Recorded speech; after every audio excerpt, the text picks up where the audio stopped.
Hello everybody, welcome back. Today as well we have got to another video. In this video I'll show you how you can change display name on your X or your Twitter account. But before that, please do make sure to like our video, subscribe our channel, and yes, without any further delay, we're simply gonna go ahead step into our video. For the matter, first access your X or your Twitter app. Once you have done so, this kind of interface gonna pop up here in this home section. Afterwards, go ahead, tap on the profile icon on top left corner. Now go to profile.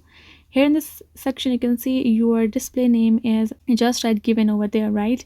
And if you would like to change it, you can go ahead, tap on this edit profile, and here you're gonna go ahead, tap on this name section, and you can change it according to your need, right? You have, once you're done with that, you can simply go ahead, tap on this save option given on top right corner, and now you can see your display name is now changed, right?